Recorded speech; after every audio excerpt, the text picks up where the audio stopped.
Good afternoon. Would like to call this meeting of the House Committee on Public Safety's Firearms Subcommittee to order. As you guys can probably tell, I am not Nadarius Clark, who normally chairs this subcommittee, but he is unfortunately away taking care of himself physically, making sure he gets healthy. So I have decided to pinch hit, and I will be chairing the subcommittee for today only, hopefully, with any luck. We've got 4 bills on our docket today. Before we get into that, I wanted to explain a little bit procedurally about how things are going to go and how we're going to handle certain bills. Bills with fiscal impact statements. So bills that have a $50,000, fiscal impact statement. I had a conversation with Appropriations Chairman Torian and his staff, and the way we're going to do firearms bills this year is I've been given a budget allocation by the Appropriations Chairman, a certain number that we'll be able to use towards those fiscal impact statements, and then I'll leave it to the discretion of this committee as to which bills we want to use towards that total. So we're not going to have to go through the usual process where if a bill had a fiscal impact statement, we'd have a motion to report and refer to appropriations, hear it again up in appropriations, and then they would add it to the budget. So these bills will be able to go straight to the floor. So what that means for us at this subcommittee stage is the bills with a fiscal impact statement will be heard. We'll take testimony from anyone who wants to speak on it. We'll adopt any amendments or substitutes that the subcommittee deems appropriate and get enough votes to be made. And then we'll not have a vote on, well, if someone were to move to table the bill, to set it aside, we can take a vote on that. But we won't have a motion to report any bill that has a fiscal impact statement. The functional result of that is that remains in the purview of the chairman to decide which bills to pull out of the subcommittee, and they'll be heard brand new at full. Not heard brand new because the testimony will be done, but we'll vote on them at full. And that'll allow us to sort of prioritize which bills will get a hearing at the full committee within the boundaries of the fiscal number that I've been given by appropriations. So hopefully that makes sense to everybody. So if we don't take a vote today to report, it doesn't mean that the bill won't report. It doesn't mean it won't be heard at full committee. I still have the prerogative as the chairman of the full committee to hear any bill, but it does give us the efficiency of hearing the testimony and everything and adopting amendments and things now. And then only those bills that we can afford will get heard at full committee.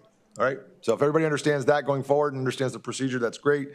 I was going to try and hear Delegate Jones' bill first, because I understand he's trying to be 2 places at once, but I don't see that he is here yet. So why don't I go ahead and take up Delegate Wiley's bill since he is here, and hopefully this will go relatively quick. Oh, one more thing before we get started. So we have a number of people signed up to speak on every single one of these bills, and some people signed up to just speak on 1 or 2. So we're going to it's the same folks. So what I'd like to do is, if everybody can behave themselves, is set a 90-second timer for testimony with the standard reminder that if the person who spoke before you said exactly what you were about to say, there is no harm in just associating yourself with the previous comments. You don't lose points for having not said it first. And who knows, I may even vary the order in which I call on people so that, some people get to go first on different bills, so you don't have to always be the one going back up. But with that said, we'll try and limit the debate that way. If you're right in the middle of a sentence when the timer goes off, I'll try and permit you to finish your thought, but it'll help if we can wrap it up. So with that, Delegate Wiley, why don't you present to us House Bill 1569 on fees for concealed handgun permits. Thank you, Mr. Chairman and members of the committee. I don't know, is my mic on? You guys hear me all right? Yes. All right, good, thank you. So we have 1569 in front of you. So when the General Assembly set the original $50 maximum fee for a concealed handgun permit, it basically broke down as follows. $10 for circuit court clerk, $10 for local law enforcement background check, $5 for Virginia State Police, and $25 for FBI fingerprinting process. The fee was not meant as a tax, but to cover the processing costs for a permit and no more. In 2012, the General Assembly repealed the fingerprinting requirement, which meant that $25 of the $50 was no longer going to the FBI for fingerprinting processing. The $50 fee was never reduced to match that reduction in the fixed cost to the Commonwealth. HB 1569 is doing what was done back in 2012 the same, reduced the permit fee by the $25 no longer being paid to the FBI. With the modern computer technology, the cost to do the vast majority of permit processing is low, with many sheriffs not even charging a fee at all. Some citizens in the state are paying only $15 for their permit, but many others are overpaying the $50, which is not what the General Assembly planned when they set the permit fee. The bill does not require the state to reimburse those who overpaid in the past, but mere sets a correct fee going forward. That's pretty much my talking points in this matter, and hope it didn't confuse anybody. I'd be glad to answer any questions. Anybody have any members of the subcommittee have questions for Delegate Wiley about what his bill does? It seems pretty straightforward as far as understanding what it does. All right. Anybody in the audience wishing to speak in favor of the bill, please come forward. We're going to set the same timer for live and virtual testimony. So we just started on this one, but we'll get to you very next. All right. So go ahead, Mr. Van Cleve. Identify yourself. I know who you are, but identify yourself for everybody else. Mr. Chairman, Philip Van Cleve, President of the Virginia Citizens Defense League. We support the bill. We'll keep it short. Thank you. That's perfect testimony, by the way, for those that are trying to looking for someone to emulate. I'll try and emulate that. Taylor McKee with the National Rifle Association. We also support the bill. Thank you, sir. Thank you. Anyone else in person wishing to speak in support of the bill? All right, online, let's start with, we'll start with the order that y'all signed up. So Patricia Webb, is she there? Okay, Vic Nichols. She. Vic? Yes, Chesapeake reduced their fee to $25, indicating it was being used as a quote, slush fund against the law.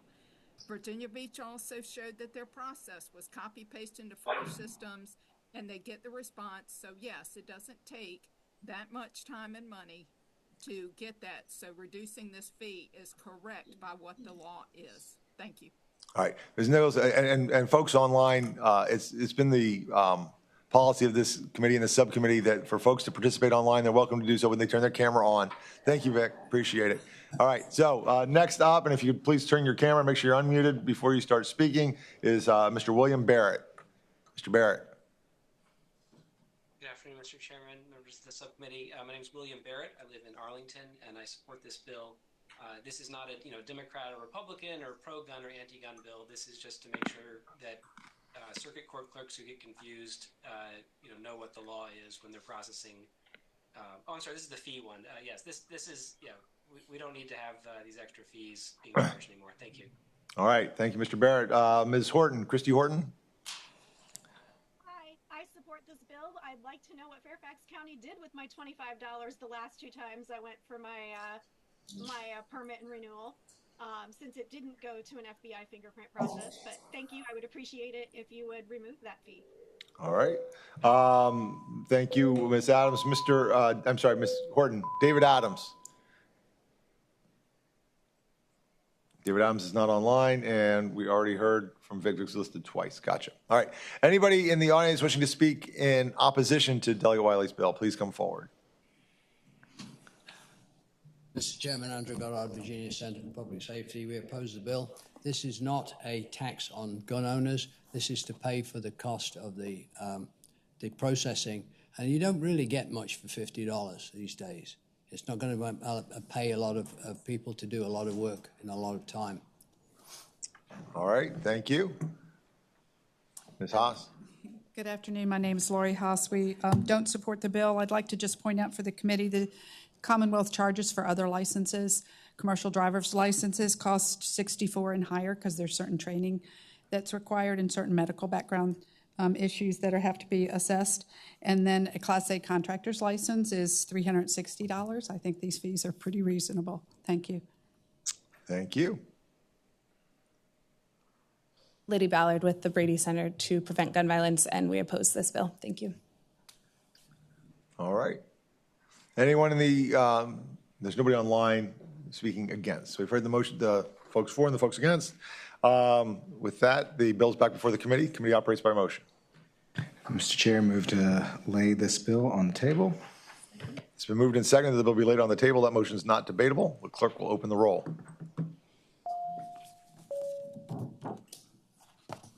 Members will cast their votes on the electronic voting device. The clerk will close the roll. And that bill is laid on the table by a vote of 6-3. Thank you, Mr. Chairman. Members of the committee. All All right, Delegate Jones, I know you've got two places to be at once. So you're gonna do your best. And so you may have missed this before, and so I'm just gonna reiterate. Oh, you giving me the update? Okay, all right. So we're gonna hear your bill, any amendments, any testimony, we'll take all that now, and then we won't make a decision necessarily on what to do unless we decide we're gonna get rid of it, but I don't know that'll happen. So we'll make a final decision likely at full committee in a week or two, okay? Indeed, Mr. Chair, members, thank you for your time. I am bringing before you today HB 1660. It's really just cleaning. I do love to enter and move the substitute. All right, so there's a substitute for House Bill 1660. Is there a motion on the substitute? All right, it's been moved and seconded that we adopt the committee substitute. As many as favor that motion will say aye.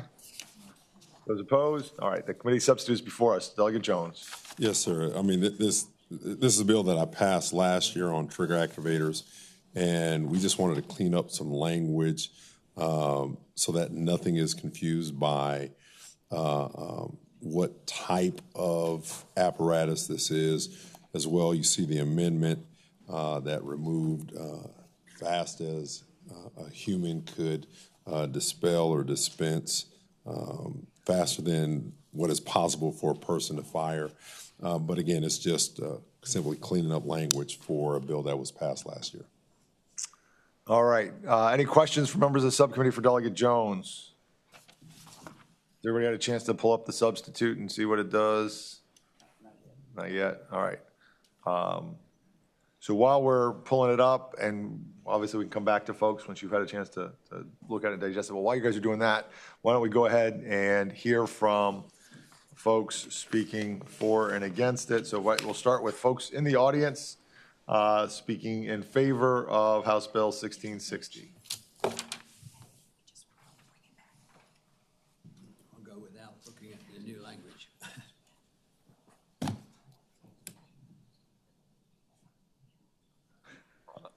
Have you guys not seen the substitute either? I have not seen the substitute. Okay, let me do this real quickly for everybody. It's not that hard. I can read it out loud since I pulled it up. So the current, so what the language does is it changes the definition of trigger activator and says trigger activator means and this is new language, it means a conversion kit, tool, accessory, or device designed to alter the rate of fire of a semi-automatic firearm, to mimic automatic weapon fire, or to increase the rate of fire to a rate faster than such semi-automatic firearm can achieve when not equipped with a conversion kit, tool, accessory, or device. So that's the new language that strikes the sentence that used to read, allows a firearm to shoot more than one shot with a single pull of the trigger by harnessing the recoil energy of a semi-automatic firearm.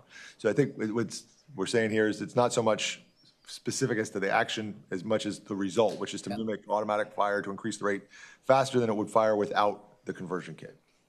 Okay? Yep. Andrew Goddard with Virginia Center for Public Safety. We support the bill as amended. We liked the idea of going after the result and not after specifics so that you don't have to change every year when somebody comes up with a new version and calls it something else. The point of this bill is to stop people from being able to fire all their bullets out without having to pull the trigger a second time or third time. Thank you. Thank you. Good afternoon, Lori House. We support the bill. Good afternoon, Liddy Ballard with Brady, and we support the bill. Thank you.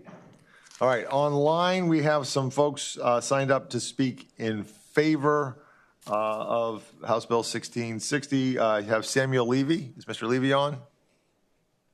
Yes, Mr. Chair. How are you? If we could do this about 90 seconds a person, that would be fantastic.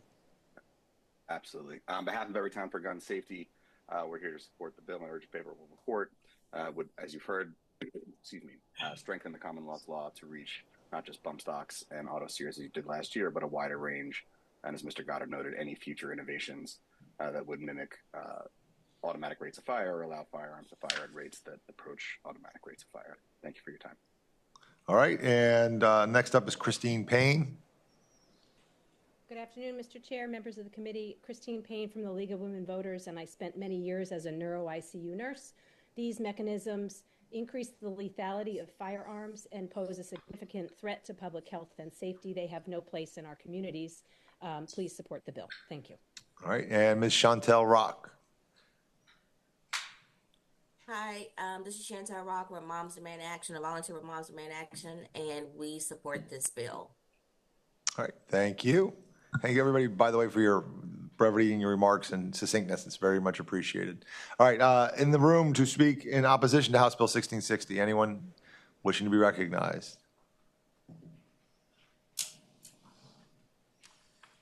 Philip Van Cleve, Mr. Chair. First of all, who gets to determine what mimics an automatic firearm rate of fire? It varies depending upon what type of semi-automatic or fully automatic handgun you've got. They have different rates of fire.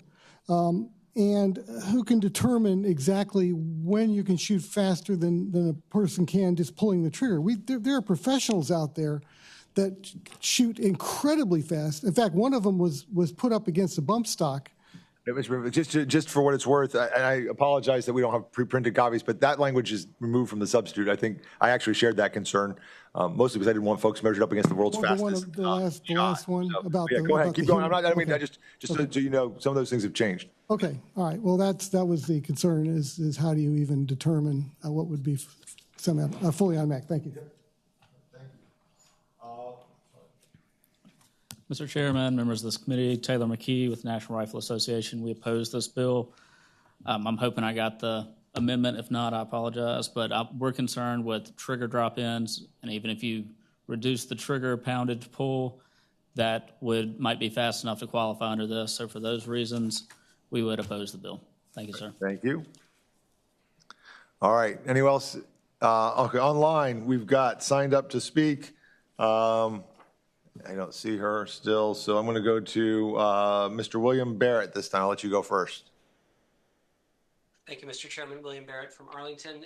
Even with the substitute, this is still, as Mr. Van Cleve indicated, mimicking automatic fire is not a very clear standard that'll be, fairly applied.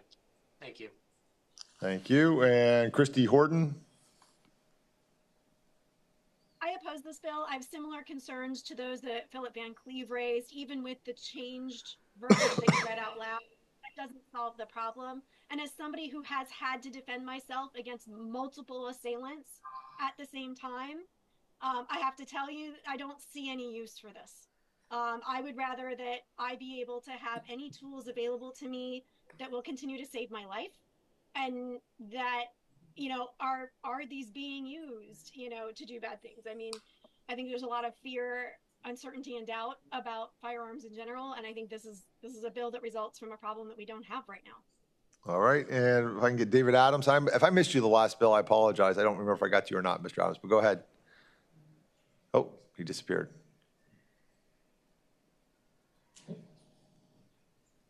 Oh, all right, I thought we had Mr. Adams, but he seems to be gone. Ms. Nichols, Vic Nichols. Yes, sir. Thank you. For the same thing that everybody said, because a number of you obviously have not been in Senator Louise Lucas's district. Thank you. All right, and David Adams. Thank you, Mr. Chairman. I apologize. Somehow I keep popping in and out, but I'm with the Virginia Shooting Sports Association, the State Association of the NRA. We oppose the bill for the same reasons that outlined by Mr. McKee. Okay. And I think I got to everybody that was on my list there that signed up for this bill. All right, so we've heard from members of the public, both for and against. The bill has been, the substitute's been adopted. We've seen all the amendments. Again, if there's a motion to table or PBI or whatever, we could take that now if you'd like. I'm not going to entertain a motion to report at this time. That leaves the bill alive and well and leaves it up to me to decide which bills we'll pull out of subcommittee up to the full committee so that we can figure out which bills are going to go forward. I have a feeling this one will be one of them, but I want to make sure we hear all the bills and everything gets assigned to us before we decide what's going to come out of that new icebox. Mr. If I could just say one last thing. Yes, sir. It's your pleasure. One, the bill for auto sears is already law. We passed that last session. It was signed by the governor. And we've already seen it at work in Chesterfield. There was an operation in which they apprehended an individual who allegedly had drugs, legal guns, and auto sears. So it is at work. It is an unsafe device.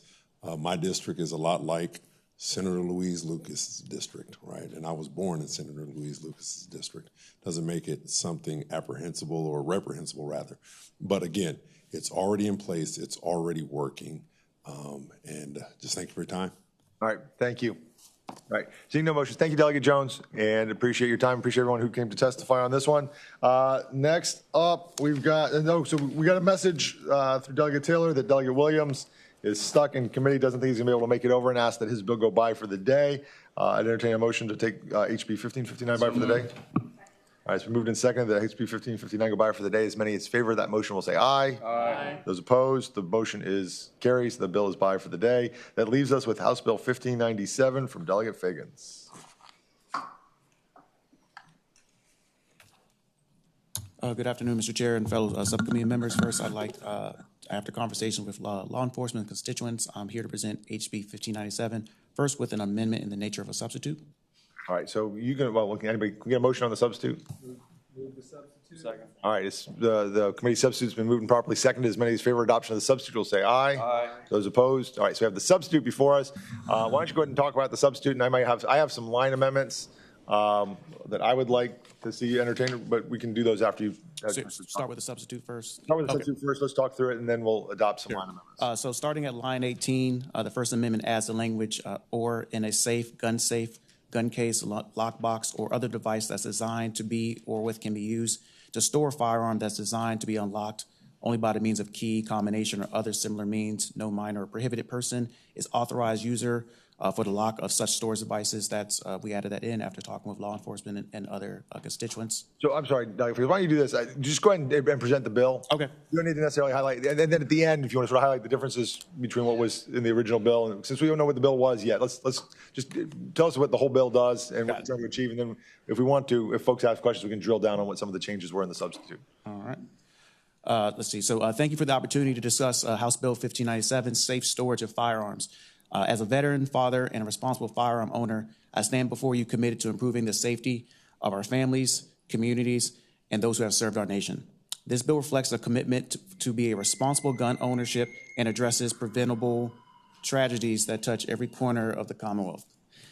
Every year, thousands of lives are lost or forever changed because of unsecured firearms. Guns are the leading cause of death for children and teens in America.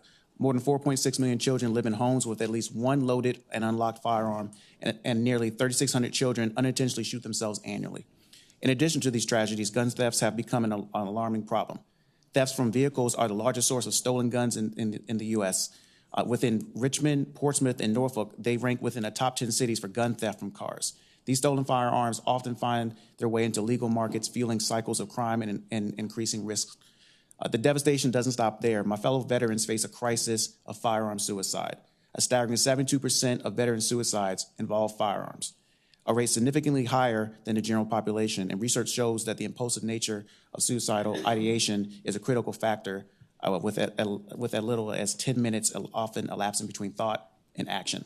The solution we're looking at is safe storage of firearms, which addresses the urgent needs with us having a comprehensive approach to secure storage. First, we're going within homes. Firearms must be secured in homes with minors or prohibited persons that would likely be present. Loaded firearms must be secured in a firearm safety device.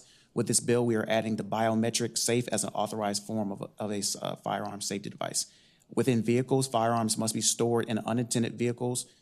Firearms stored in unattended vehicles must be kept in locked, affixed containers that are not visible to the outside. And then with the third portion of this bill is adding the public awareness portion. A statewide campaign will educate gun owners on the importance of secure storage and the risk of unsecured firearms, offering resources for proper storage practices. In conclusion, this bill reflects a simple and common sense principles and enforces that responsible gun ownership starts in the home, in vehicles, and provides the educational resources to our state police and Department of Education. With that, I stand by. Thank you, Delegate Fagans. I appreciate that explanation. So let me help you drill down, I think, on the changes, we'll do this more by Q&A, if that, just to Sounds good. We're on the same page, right? So I think, so one of the changes in the substitute was, and I remember carrying a bill very similar to this last year, that the public safety community, sheriffs and police, state police, who are issued a gun and have to keep it with them, were concerned about having to buy new safes and different types of safes to store their take-home service weapons. And so the language on line 17 through 21 of the new substitute is a definition, or I guess, is a broad enough category of different types of safes that would be allowable, that the law enforcement community feels comfortable that they could accommodate that. Is that what that one was about? That's correct. And then the other change too is on line 31 and 32. We added language that says a theft of a firearm from the premises is now required to be reported to law enforcement. Yes, yeah, law enforcement asked us that if we could add that in because they were afraid if, without adding that in, that potentially if guns were stolen, without adding that in, there wouldn't be a reason to report it to law enforcement. All right. And then it looks like on line 53, similar for so that's another theft or loss of a firearm from a vehicle shall be reported to law enforcement. Same reason. This is a request from law enforcement for a reporting requirement. So in addition to safe storage, we're going to also, in this sort of more comprehensive safe storage bill, add the requirement they report. I think Delegate Bourne had that bill a few years ago. Right, Chair. Okay. And those are the changes that were the result that were incorporated into the substitute that we adopted a few minutes ago. Is that right? Correct. Okay. And then I would propose to you, I think these are friendly amendments, but I think we've talked about them. I think the supporters of the proponents of the bill consider these to be friendly amendments as well. But I was going to see if you consider a friendly amendment, if I were to move that on line, let's see. They're new line numbers now because we adopted the substitute. Do we, hold on one second. Do we?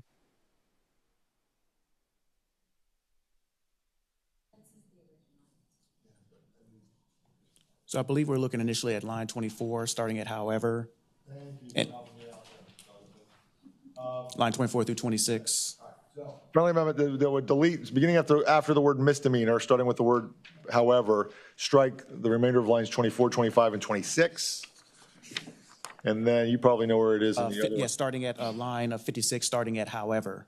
Again, line 56, starting at however, strike through the next two lines. And what that does is it removes the language that creates a new felony that is based on what the result of. So we're adding a mandatory reporting clause for the lost or stolen, but we're not criminalizing the person whose firearm was lost or stolen and making them a felon depending on what the firearm is eventually used for. And I would accept that friendly amendment. All right, so I'd move those two line amendments. Everybody understand the line amendments? Second. All right, it's been moved and properly seconded. As many as favor that motion will say aye. Aye. All right, those opposed? All right, so the substitute's amended. And the amended substitute is now before the subcommittee. Any questions from members of the other members of the subcommittee? All right. Delegate Cordoza? No, I thought you looked like you were getting ready to push it. No, all right. All right, so at this moment, nothing from the members of the subcommittee. We'll go to the members of the public, and we'll start with those that are in favor of the bill. Anyone wishing to speak in favor of the bill? Good afternoon, members of the committee. Mr. Chairman, my name is Lori Haas, and we wholeheartedly support the bill. Thank you. Good afternoon, Lydia Ballard from Brady. We support the bill. It's crucial that we begin to effectuate behavioral change, and the way that we do that is by requiring safe storage both in the home and in vehicles. Thank you. Andrew Goddard, Virginia Center for Public Safety. We support the bill. There are many different types of ways to go about gun violence prevention. This one would cover so many things: accidental deaths, homicides, suicides, and of course school shootings, where the vast majority of school shooters get the gun from their home or someone else's home that's not stored correctly. All right, thank you. All right, anyone online? Let's see, who do we have online? What did I do with my list? I lost my pieces of paper here. Do you know? Sorry. All right, so this is 1559. And we've got signed up. 1597. Oh, 1597. All right, here we are. Thank you. All right, so 4, we have Mr. Samuel Levy. Yes, Mr. Chairman, thank you. On behalf of Every Time for Gun Safety, we wholeheartedly support the bill. We thank the delegate for bringing it forward. I'll simply add to what's been said that in addition to creating a really comprehensive secure storage law for the Commonwealth, it also includes language to focus on public education so that people across the Commonwealth, gun owners, non-gun owners, families, everyone understands the importance of secure firearm storage and the risks associated with failure to secure your firearms when they're not being carried or used. So thank you for your time, and we urge favorable report. Thank you, Mr. Levy. Ms. Katie Fox. Thank you. Good afternoon, members of the committee. My name is Katie Fox, and I'm here as a representative of the Virginia chapter of Giffords Gun Owners for Safety, and as a proud gun owner, deeply committed to promoting responsibility and safety within our communities. We strongly support this bill, and it's incredibly personal to me. My life was saved because of secure firearm storage. I come from a family of responsible gun owners, a tradition that goes back generations. Guns were not only a part of our family culture, they were a lifeline. They helped put food on the table during hard times. And my dad kept 3 large gun cabinets in our master bedroom, or in the master bedroom of our house, and they were always locked. From middle school on, I began battling depression, and there were moments I seriously considered ending my life. And the only reason I didn't act on those thoughts was because I couldn't access my dad's guns. I knew that they were the only way to be certain that I wouldn't survive. And tragically, my friend in high school didn't have that same protection. In our sophomore year, he found an unsecured firearm at a friend's house and ended his life in their garage.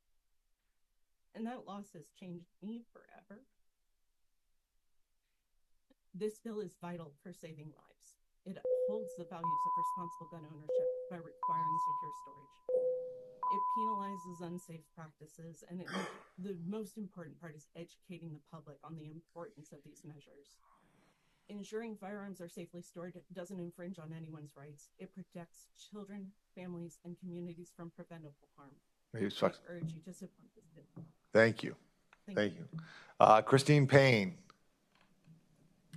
Mr. Chair, members of the committee, Christine Payne, League of Women Voters. Gun violence is a uniquely American public health problem, and it's still the #1 cause of death in children ages 15 years and younger. This type of legislation will prevent access to firearms, reduce suicides, unintentional shootings, and homicides in this vulnerable population that we really do have an obligation to support. Child access prevention and safe storage laws have the full-throated support of the American Academy of Public Health Professionals, of which I am a member. So I support the bill, and I hope you will as well. Thank you. Thank you. Ms. Chantel Rock.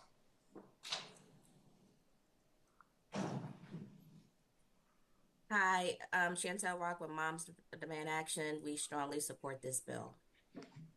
Thank you. And last I have is Cassandra Stiegel. Hi, good afternoon, Mr. Chair and members of the subcommittee. My name is Dr. Cassandra Stiegel. I'm a pediatric emergency medicine physician in Norfolk, Virginia. I'm speaking on behalf of the American Academy of Pediatrics. We strongly support this bill. I've only been a physician for 5 years now, and I've taken care of way too many children who have died for homicide, firearm suicide, as well as unintentional injury. This past week alone, I've taken care of 3 children in our emergency department that were victims of firearm violence. Additionally, I've also taken care of a child who found an unsafely stored firearm in a car and shot their sibling. People need to be responsible for safe firearm storage in their homes as well as their vehicles. It is time that our government makes strides to protect community from firearm violence and death and really encourage responsible firearm ownership. Thank you, and I hope you support this bill. Thank you. All right. Anybody in the audience wishing to speak against this bill, please come forward.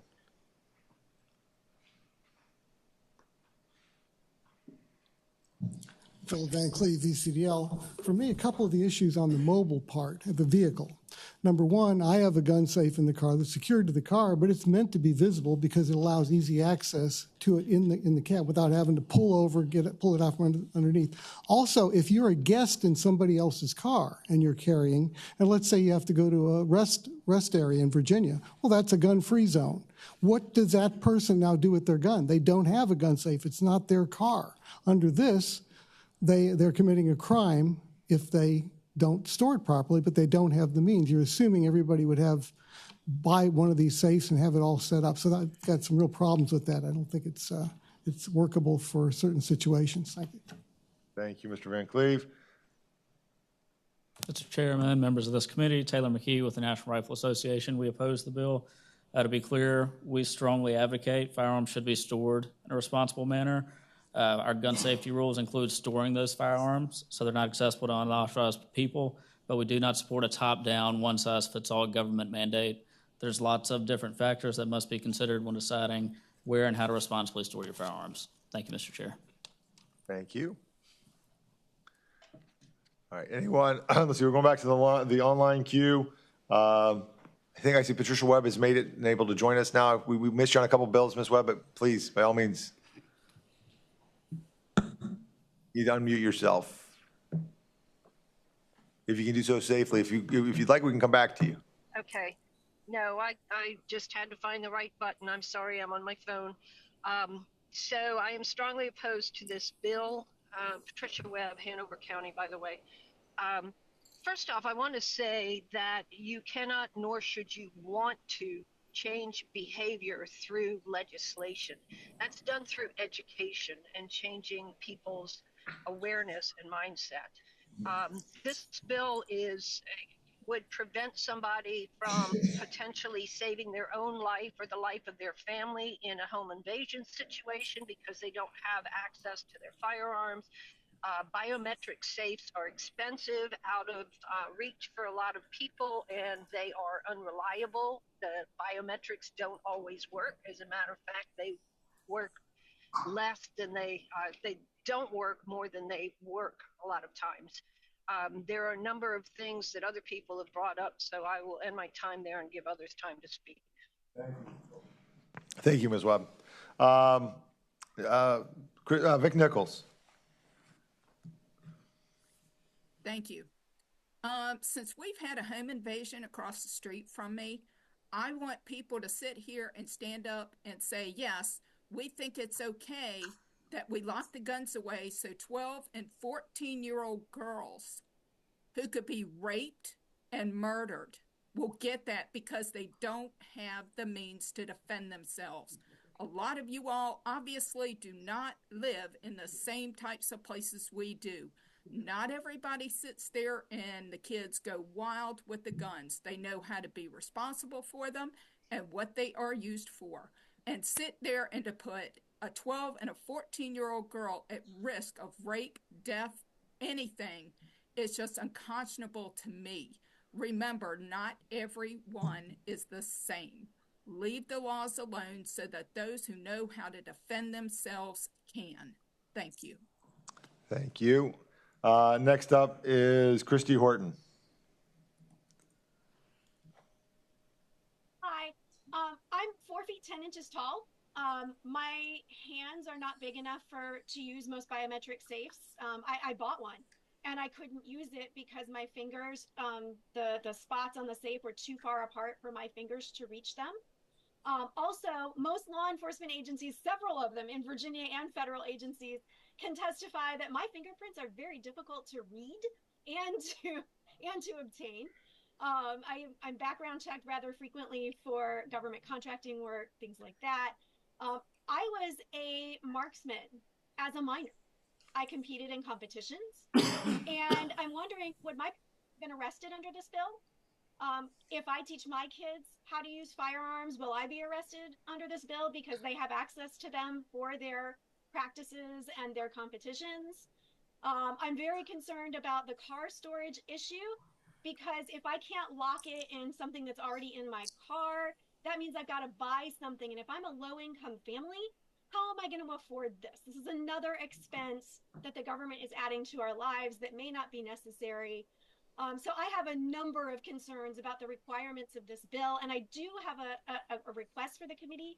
Is it possible to show the amendments on the screen, or to give us a link where we can pull those down so we can see them too?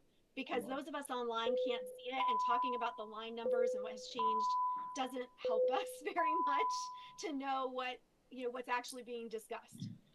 So those are my comments. Thank you. Thank you. And I will just point out that the substitute itself is available for download online. Unfortunately, the line amendments won't go live that quickly, but so I appreciate that request, and we'll see if we can work on the technology for the future. David Adams. Thank you, Mr. Chairman. David Adams, Virginia Shooting Sports Association. I have to say I applaud the patron for his reasoning behind wanting to put this bill forward. As a gun organization, we're all about teaching folks to be safe if they're gun owners and safe storage. But if it was just a matter that this bill was doing the public awareness campaign, we'd be all for it. But with the other penalties that are in the bill, we oppose it. Thank you. Thank you. All right, the bill is back before the committee. I see that Delegate Cordoza has requested to speak. Delegate Cordoza, you're recognized. Yes, I have a question for the patron. The delegate may proceed. All right. Delegate, under this bill, if your bill was to pass, and I did have, let's say, a 17-year-old daughter, and I left for the weekend, she'd been trained. I showed her everything about firearms, and I gave her the code to the safe. And someone breaks into my house while I'm gone, and she uses that firearm to defend herself. Would I then be a criminal under your bill? Mr. Chair, I would answer to the delegate that under the current bill that we have right now, nothing would keep an individual from protecting themselves. Follow up, Mr. Chair? Delegate Cordoza. Delegate, I understand that, but I was asking not about the individual, about me. I'd be the owner of the firearm. My daughter were to use it to defend herself. Would I be a criminal, not my daughter? Mr. Chair, I would answer the delegate that as far as we've been looked at in terms of the code and that's existing, nothing within the code would keep a member or a family member from defending their castle. Cordoza, you have a follow-up question? No, I would like to speak to the bill. All right. Anybody else have any questions for the patron before we get to that? Delegate Cordoza, you're recognized to speak to the bill. All right. This bill, I can see the intentions of this bill. However, we're not here to pass ideas. We're here to pass laws, and laws have consequences. You say there's nothing in the current code that would make you a criminal, but if this bill passes, you would be a criminal. If my daughter was to go and use this firearm to defend herself, I would be a criminal because she accessed the gun. That's what's going to be in the bill. So I'm strongly opposed to it, and I would have a motion at the appropriate time. All right. Anyone else wish to speak to the bill? All right. Yeah, so it sounds like we're at the appropriate time. Move the table. We're not going to report, but you have a motion to lay the bill on the table. Is there a second? All right. So moved and seconded, the bill be laid on the table. The clerk will open the roll.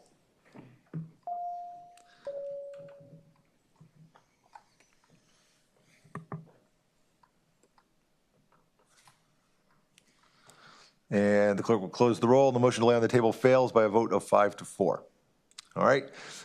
So thank you guys. Thank you all for listening. I think, again, Delegate Figgins, what will happen is that this bill is very much that motion having failed is very much still alive and eligible to be pulled up for consideration by the full committee once we sort out which bills fit within the fiscal lockbox that the ice box that the appropriation share is given to us. Thank you, Chair. All right. Any other business to come before the subcommittee? Seeing none, the committee will rise.